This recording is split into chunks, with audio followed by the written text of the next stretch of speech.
Hi, I'm Dondré Whitfield, and I come to you today with a loving but heavy heart because we're losing too many black and brown lives to thoughtless and careless policing. As a family man and social activist, I don't want to see one more life mishandled or lost due to that carelessness and thoughtlessness.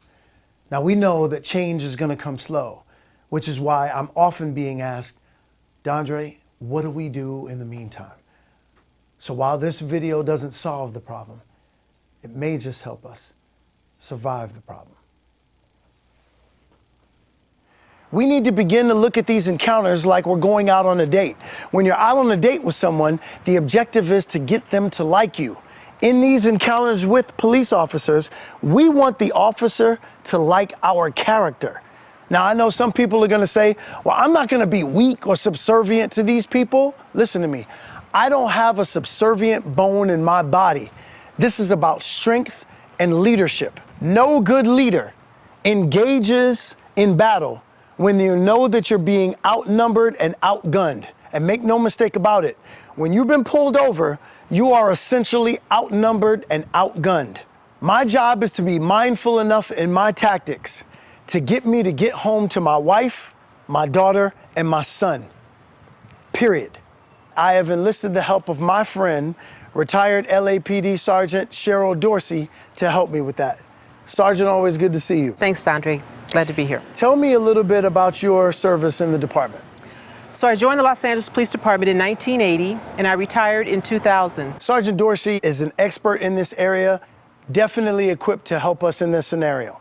Now let's get to the better way to do this.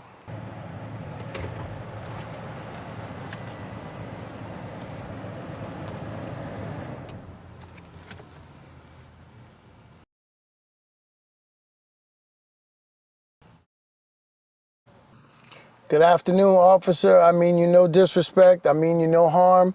My credentials and my key are out on the dash in front of me. Sergeant, what do you think? As soon as I pulled up, all of the windows went down. I immediately had my care package of my license, my registration, and insurance clipped together. I turned my vehicle off. I put the care package and my key up on the dashboard, put my hands on the steering wheel at 10 and 2 with my fingers spread, with my head up high, and then addressed the officer as respectfully as I could by saying, I mean you no disrespect and I mean you no harm. What are your thoughts on that? Perfect. And for those of you who happen to be in an open carry state where you are able to legally possess a firearm, you want to articulate that to the officer, and then you want to ask him, sir, what do you want me to do next? Ask him a second time, is it okay for me to do whatever that next order is that you get from the officer?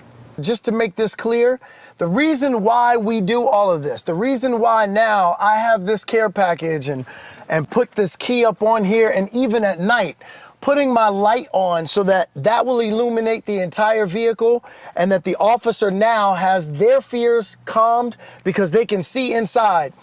I'm having my hands out here and spread so that I don't have to make any movements. I don't have to reach into my glove compartment. I don't have to reach into the center console.